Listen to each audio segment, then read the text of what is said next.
Today, we're going to dive into a historical puzzle that has fascinated people, believers and skeptics alike, for almost 200 years. We're talking about the story of Joseph Smith and the book he brought forth, the Book of Mormon. And this whole mystery, it really starts with one single, kind of shocking number. Here it is, 23. That's how old Joseph Smith was when he finished producing a book that would literally change the world. Just 23. And that's really the question we have to grapple with, isn't it? Could a young man, born into poverty with barely any formal schooling, possibly create a text with this much complexity and influence? We're going to explore what the source material lays out as the key pieces of this incredible puzzle. First off, you've got to wrap your head around the sheer speed and scale of this thing. We're talking about a book over 500 pages long that, according to the accounts, was dictated, just spoken out loud, in about 65 working days.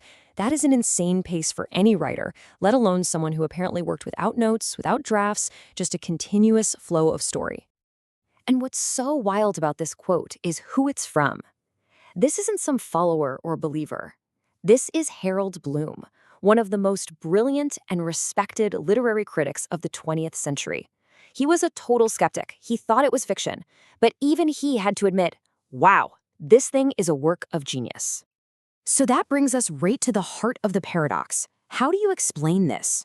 To start digging in, let's look at the first piece of evidence our source material points to, the characters inside the book itself. Okay, so our first clue, it's found in the bad guys, the antagonists of the story. The source argues that the villains in this book aren't just, mustache-twirling bad guys. They represent these complex, distinct, and really modern ways of thinking. And this is where it gets really interesting.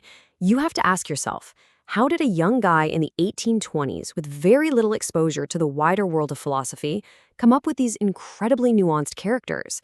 Characters who sound like they're arguing points that would become mainstream 100 years later. So check this out. The analysis points to these specific archetypes. You've got Corihor, the materialist, who sounds for all the world like a modern secular humanist arguing you can't know the future. Then there's Nahor, preaching that everyone is saved no matter what, kind of like a prosperity gospel message you might hear today. Each villain has their own unique, complex philosophy. So the bottom line here is this. These aren't your typical one-dimensional villains. To create such a diverse and psychologically deep cast of characters seems to demand a level of insight that you just wouldn't expect from a 23-year-old with his background. The source suggests this is a huge pointer toward an inspired origin. All right, so that leads us to our next big question. If it wasn't inspiration, was he just a genius? I mean, a genius on a level that we've rarely seen in history? The source material makes this really sharp contrast. Think about prodigies like Mozart or Pascal. Unbelievably brilliant, right? But they worked within existing frameworks, music theory, mathematics. They built on what came before. The argument here is that Joseph Smith did something totally different. He didn't just add to a tradition, he created a whole new one from the ground up, with a brand new scripture. So the point they're making is that this wasn't just him riffing on an old tune. It was the creation of a whole new religious framework. That puts him in a category all by himself. And look, here he is again, Harold Bloom. Even as a non-believer, he had to reach for the term religious genius because there's just no other way to categorize what this young man produced. This brings us to what might be the most bizarre clue in this whole investigation. The fact that after this massive literary achievement, he never did it again. I mean, it's a really fair question, right? If you've got this incredible gift for storytelling, or if you're a skeptic, this amazing talent for forgery, human nature says you'd do it again. You'd write a sequel. But he never did. Why not? Well, the source we're looking at breaks it down into three main reasons. First, he was always crystal clear. I'm not the author. I'm a translator. To him, the words came from God. Second, his whole job description changed.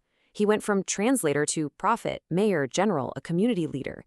And third, the Book of Mormon had done its job. It was the foundation, the keystone. It didn't need a part two. So, in a really interesting twist, the analysis says his silence isn't a flaw in the story, it's actually evidence for it. A con man would have kept the con going, but his behavior perfectly matches someone who believed he had finished a very specific, one-and-done divine assignment. Okay, so let's take a step back. Where does all this leave us?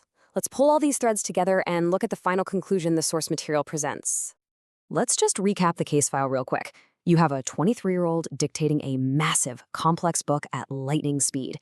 Inside that book are these deeply philosophical villains who feel way ahead of their time. He's described as a totally unique kind of genius. And then, poof, he never writes another book like it again. And this is where we get to the absolute heart of the argument. You're basically left with two unbelievable options. To say Joseph Smith was a fraud, you also have to accept that he was simultaneously a once-in-a-century literary and philosophical prodigy who just happened to have no education. And this final thought from the writer John Henry Evans really nails it. He basically says that after all the debating and all the theories, the only explanation that seems to fit all the bizarre facts is the one Joseph Smith gave himself. And that's really the question we're left with, isn't it? You have this uneducated kid from a farm and a book that changed the world. If you take divine inspiration off the table, what possible explanation is left?